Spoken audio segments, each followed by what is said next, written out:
So good morning, Sangha. So nice to be with you. Nice to hear that weather is beginning to titillate everybody. It's getting warmer. It's spring-like. We have plants growing, and even here in Texas, we're in moving into the 80s and the 90s. We're on the upward crawl of our usual weather, and but we are also very green here right now, and we're getting lots of rain this weekend, so it should be good. For all the venerables and people in robes, let us do our prayer on our robe verse. How great the robe of liberation, a formless field of merit, wrapping ourselves in Buddha's teachings, we free all living beings. Kozen was kind enough to do the chant of compassion for us today. So let us do the incense chant. I've lit incense here at my temple for all of our sakes. So the incense chant. Precepts incense, liberation of views incense, clouds of lighted incense pouring into the Dharma realms, offering to the highest teachers in the 10 directions. I respectfully bow to the altar of the incense cloud, Bodhisattva.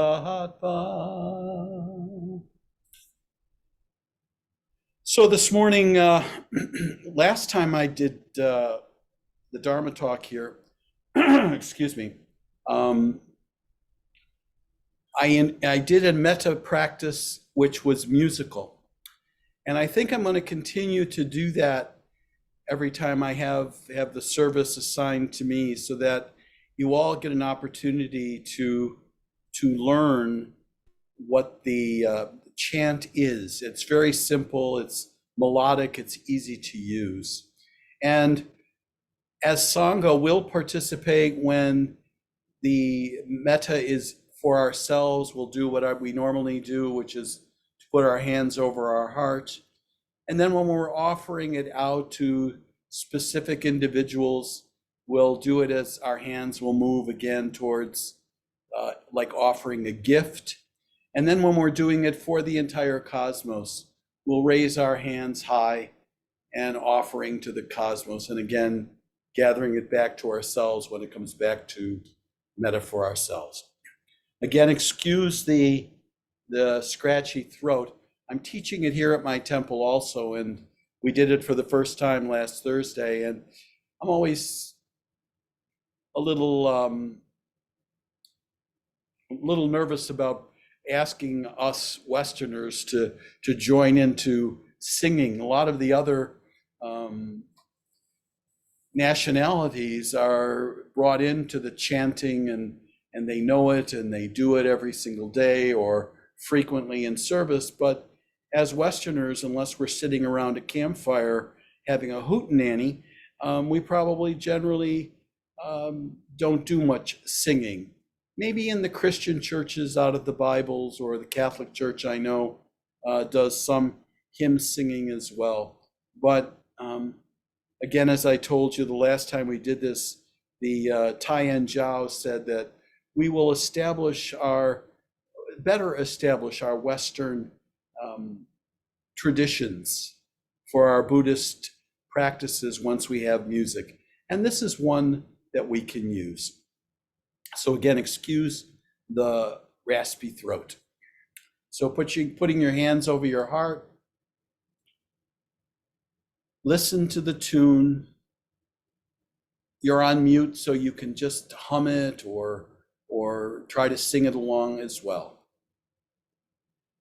May I be filled with loving kindness. May I be well. May I be peaceful and at ease. May I be happy. May you be filled with loving kindness. May you be well. May you be peaceful and at ease. May you be happy. May all be filled with loving kindness. May all be well. May all be peaceful and at ease. May all be happy. May I be filled with loving kindness. May I be well. May I be peaceful, oh so peaceful and at ease. May I be happy. May the joy of your singing rescue the world from hate. Thank you all. This morning, I guess I'll do my Dharma talk and then we'll do a little bit of meditation. I'm probably gonna be a little less talkative on my Dharma talk this morning and allow us the full 30 minutes to have our meditative sit.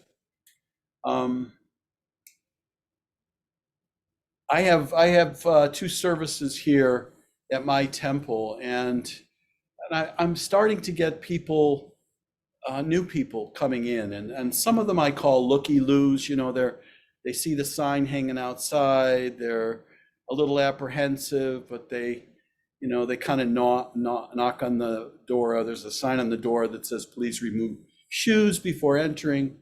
They walk in, they're greeted by two bounding and jumping puppies that are just so happy to lick them and welcome them into the temple. And it's really nice to get these new folks, and some of them are beginning to come back. So they're beginning to experience what I think is most important in our practice. One of the most important things in our practice is the experience of Sangha, or congregation. So I have, last Thursday, I had had a couple of them that had been about 2 or 3 times, and beginning to feel comfortable in the check-in and to speak from their heart and in an honest and open way, not knowing that they'll have a full support while they're here. One of the individuals that spoke was a woman who came here feeling very devastated. Her son committed suicide at the age of 20, and did it in front of her and her daughter with a gun, and so shot himself in the face. And there's no understanding on her part why he did that. She claims there were no signs, nothing that would have given away that there was some suffering going on. And so we're here to support her and to lift her up as often as we can. And she's beginning to talk more and more about feelings and about emotions that are running through her, and admitting that this practice is maybe beginning to give her some insight into some of this. Coupled along with that sad story was a young man. His name is Rain, and I give you his name because I think someday, if you live long enough, you'll read about him, because he's one of these really intelligent people. They automatically, when he comes in and he starts talking, I look for my dunce cap, just to kind of put it on, because he is just so deep. At 17, I can't imagine what I was, I can imagine what I was thinking, but it certainly wasn't what he was thinking about. And he comes from a broken home, and he has a girlfriend, and he talks about how he can't seem to get his emotions in line with his reality of how he wants to live his life, and that he experiences emotions that are contrary to the philosophical things that he's been reading about and studying, and recognizing his suffering. And so as I think about these two individuals, and I know it's true for all of us, many times we bounce into our practices wanting to simply do away with the emotions that may be in our lives at the moment. And the Buddha taught that our suffering and our unhappiness is about our attachments, and our emotions become, in our understanding, part of our attachments. But it's my belief, in my looking into this practice as I do, that we should stop trying to do away with our emotions. Our emotions are part of who we are. There's nothing wrong with being sad. There's nothing wrong with being angry. There's nothing wrong with being jealous. There's nothing wrong with feeling less than. What happens that causes us unhappiness is when we grasp onto those things, be they good or bad thing, or what we would term good or bad things, and either try to ignore them as if they're not there, or spend time doing things trying to chase them away, which may not be appropriate, or simply allowing them to sit on top of us like a great mountain, where it's almost very difficult to even breathe. Now, with this woman who lost her son, her 20-year-old son, and with this 17-year-old as well, I can recite off the 5 remembrances and this and that. I don't think the mother wants to know that we are of the nature to die. She experienced it right in front of her in a hallway in her house. And the 17-year-old, I don't know how attached or how clinging to these ideas of I grow older, I get sick, I die, everybody is going to do it along with me, and so therefore I'm going to be separated. He gets the last one a lot, which is our actions are our only belongings. We can't escape the consequences of our actions, and they are the ground on which we stand. One of the things that he's trying to get balance with.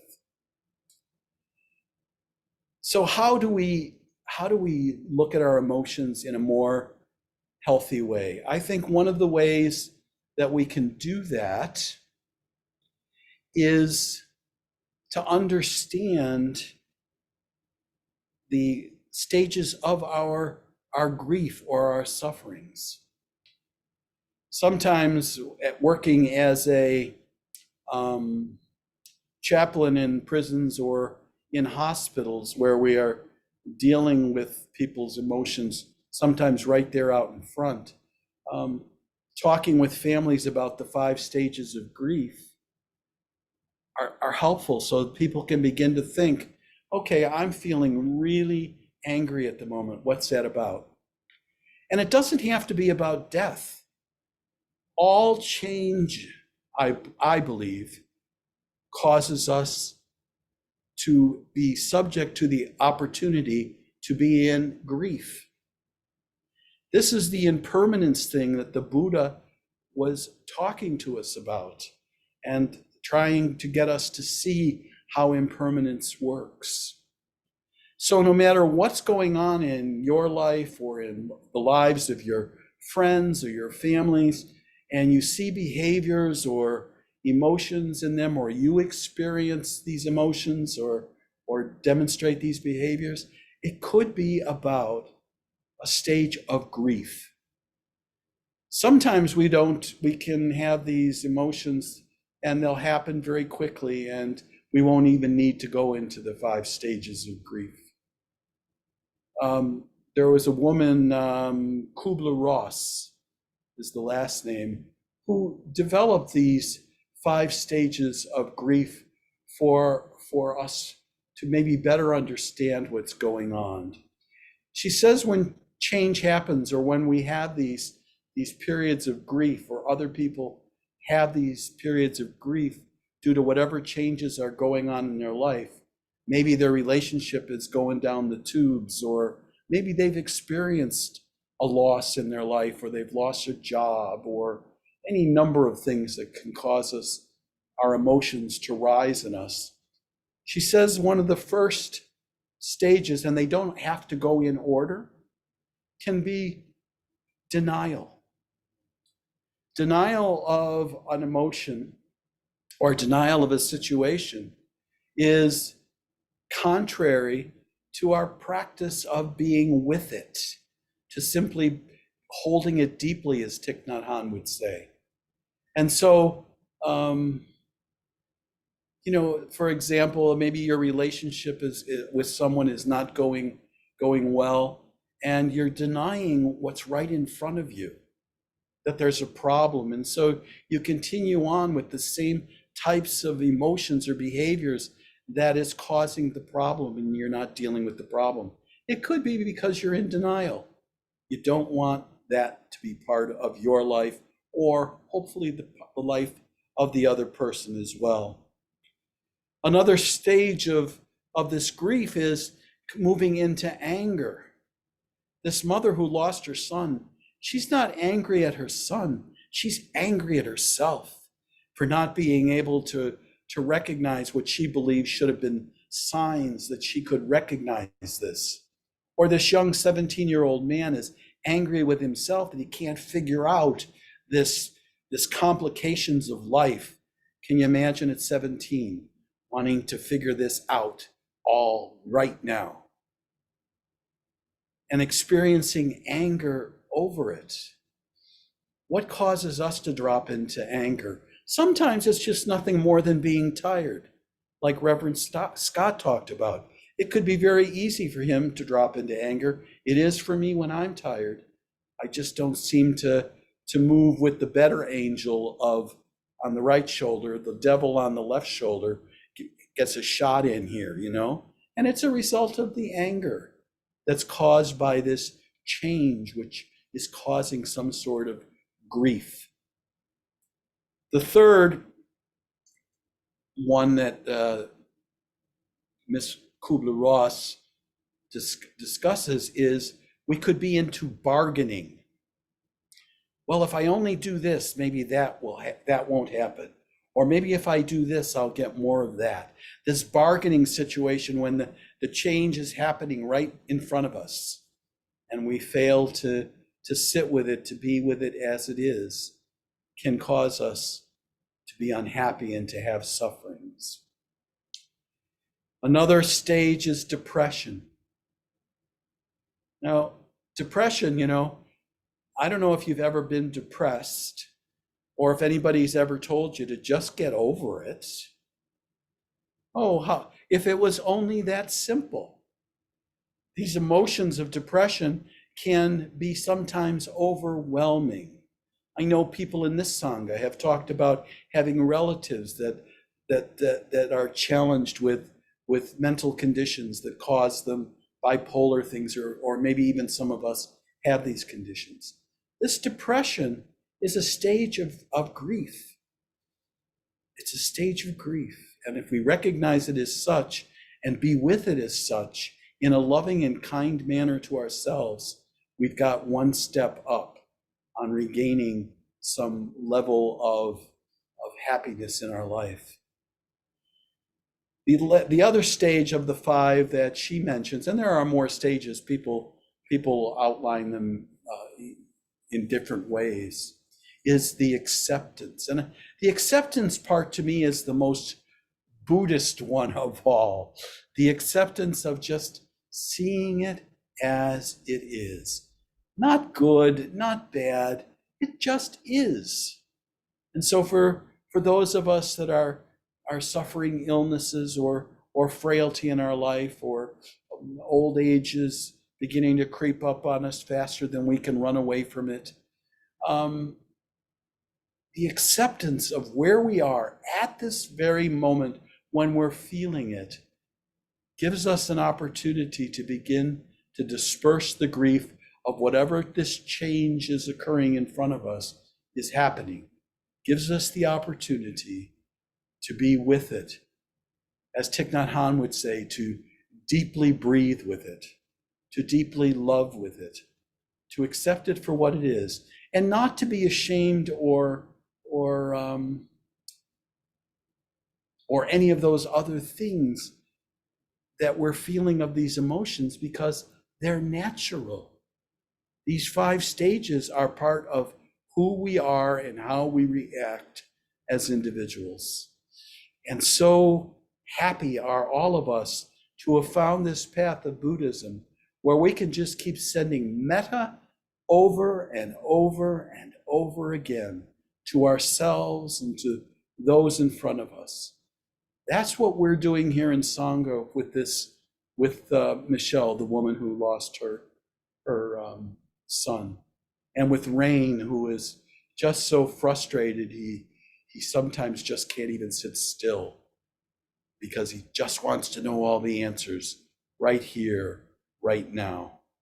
And some of the answers just take peeling back the onion slowly. And then when we find the answer, maybe we want to put the peelings back on, because we recognize how much we suffered over something that, oh, it was that simple.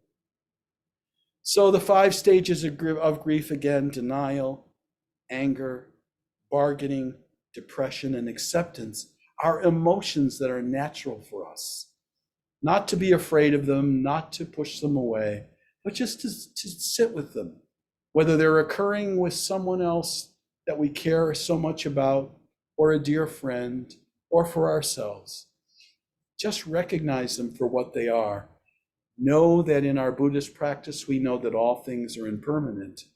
And no matter what stage we or someone else might be in, it will change. It will change. So those are my words for this morning.